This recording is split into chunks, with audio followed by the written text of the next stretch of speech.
Thank you, Viv. Throughout our programs that we've had up to show 32 now, in the earlier series, we had Rebekah Fisher with us, and we welcome Rebekah back to our show again tonight. Hello, Rebekah. Hello, Stu. So lovely to be here. Well, it's good, and you never change. Thank you. Remember we did our little show, but it seems like years ago. So long ago, and yes. It was only last year. Yes. And of course, so when you came out, it doesn't seem like it was just years ago, but it just was only a few months ago. Exactly. And we were talking about the fact that you were a doula. Yes. But let's just recap. It's such a sweeping statement to say to you. Yes. What is a doula? What does a doula do? Okay. Well, a doula is actually professional childbirth support. So the word itself actually is a Greek word, so it means to mother the mother, or to be of service to the birthing mother. It's not a medical position, so you know it varies there. So we provide emotional, physical, and spiritual support to the labouring woman.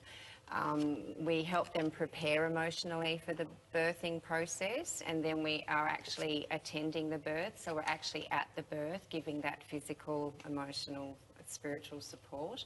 Could be there for 27 hours, can be there for 5. And then we help with the early parenting, so you know it's to provide comfort and support and to make the couples feel safe and to have a calm experience. Yes. Do doulas only support the natural experience? Oh, no. Yeah, you mean natural birthing. The natural birth. Yeah. They support both. And any good doula will support a woman non-judgmentally and have a very compassionate, nurturing approach. Because a doula is about, it's helping you with your choices. It's to empower you. It's not about whether you know. It's not about you should have a natural birth or you should have a medical birth. It's very political. I won't go into all of that here. But it's about, you know, just making her feel comfortable, safe, so that she can birth her baby, you know, feeling those things, feeling supported. Sorry. No, I was going to say, so a doula is not a midwife. They're different. No, not at all. That's where I got confused. So many people do think that because we actually attend the birth, but we don't check dilation. We don't do blood pressure. You know, I literally will breathe with a woman for 27 hours. That's what I do. So you're providing emotional presence. You know, because it's stressful. You know, the husband's not sure. The birthing environment is so foreign to men. You know, and a lot of people actually do choose to birth in the system, in the medical centre. They're not. So, you know, they want that extra support. Some people are actually scared of birthing in the system. You know, they're scared of hospitals. Hospitals are scary to people, you know, and yet birth is meant to be a joyous experience. Is it a bit of like, do people freak out? Not everyone's going to, but it can be overwhelming for other people. It's completely overwhelming. Yeah. Can be completely overwhelming. Well, I was just going to say, I have a girlfriend that I had lunch with just this week, and she's 2 weeks away. And she was just expressing, I just don't know what to expect. I just have no idea what it's going to feel like when I go into labour. How am I going to cope with the way that I've been told to, you know, go through the breathing, and when do I go to all those things. So we actually, I mean, the thing there is that we answer all those questions that often the obstetricians and the midwives just don't have time for. You know, they see so many people, whereas we provide that one-on-one. We answer all the questions, and we help with any anxiety and fear that person may have around their birthing experience. Which most women have. I had tremendous fear. A girlfriend of mine, she was so scared about tearing, you know, through the, and so she actually paid a fortune, I think like a retainer or something, to an obstetrician, and at a private hospital, whatever you do, I don't know, and she'd paid all this money in Melbourne, but then she was down at the beach at Torquay, down past Geelong, went into labour, had to go to the Geelong hospital, didn't even get the doctor she paid for, and she had to go public, and so it was kind of like she was paying all this money just for peace of mind, she could have come to you. Yes, exactly.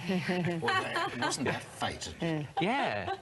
Do you have management techniques for pain management, even though you don't administer medication? No, that's a lot of what we do. Great. So yeah, and again, to help, you know, help the woman to have that natural experience as much as possible.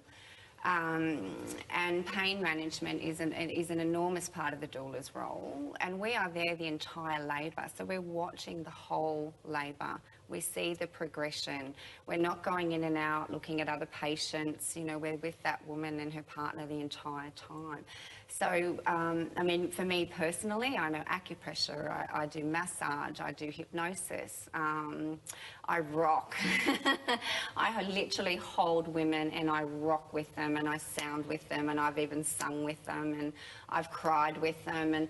And one of the biggest comfort measures, if the man is present in the room, is to get that male, you know, get that partner with his partner and get them together, hugging each other, crying. Because again, in the medical environment, it's clinical. People aren't aware that one of the best things you can do is to, you know, is to feel all those emotions. You know, What's the most special into your time, man, one of the most you know, significant cry. times in your life? And you're doing it in an environment that's Totally. completely non-emotional or non-nurturing. And that will actually make women feel very anxious, and you know, anxiety is going to inhibit the natural process of labour, regardless of if you want your epidural or your drugs or not. There's no judgment, it doesn't matter.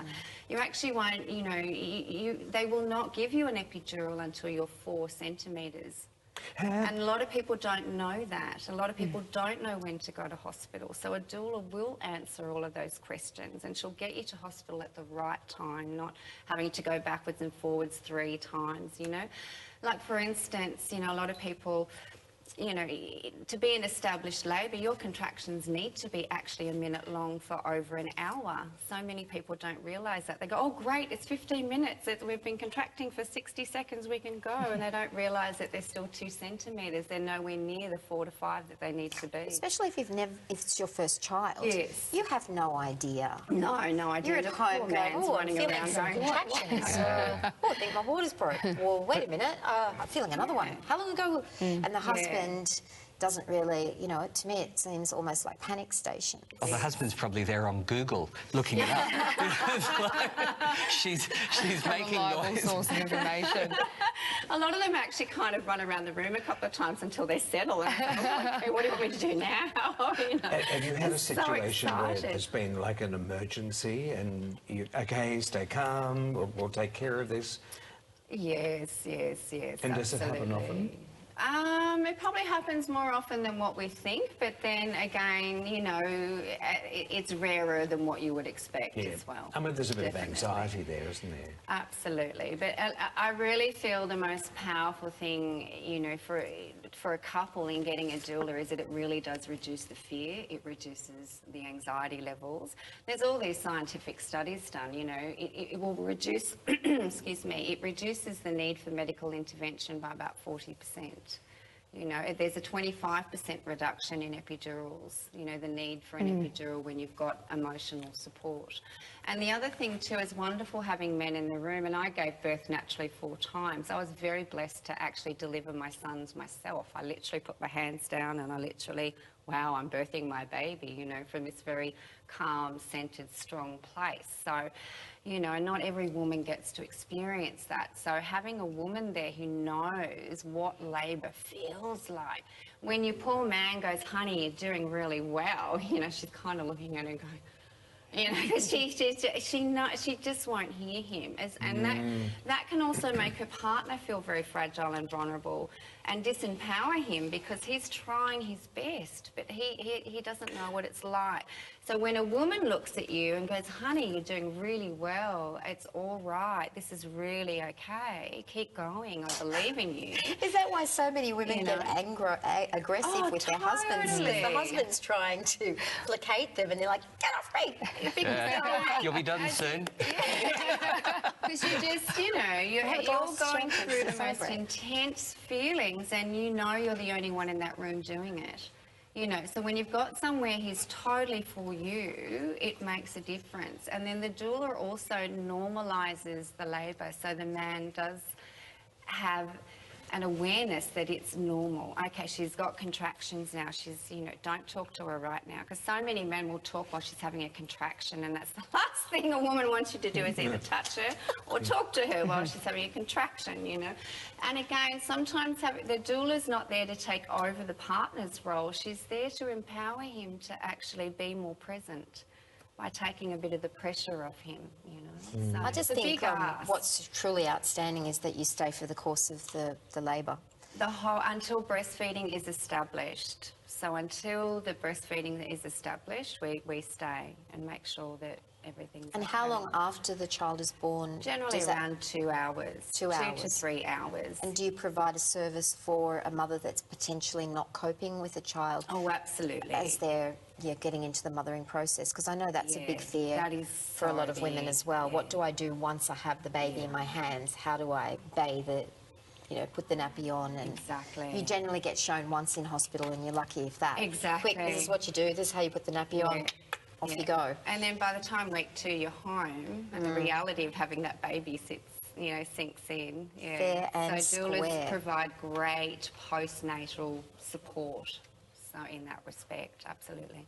I think wow. It should be amazing. Yeah, that is it amazing. Almost should be really. I think it should be it's a spiritual journey, and you support the father, the mother, or the partners and the child, and that bond. It's like you're there right at the beginning to make sure that bond really happens in a really spiritual, emotional way. Have you had anyone ask you to go overseas? No, oh yes, I've had lots of can you come over, but no one's flown me over yet. So anyone, I will fly anywhere in the world and be with you. There's nothing more I love than sitting and birthing with people. Australia's doula, and thank you for putting a light on that, Rebekah. Thank you, on the show. I'm sure we've got a lot of friends who'd like to find out some more details, so just drop us a line, allaboutyouau@gmail.com and /Rebekah Fisher. You're going to be hanging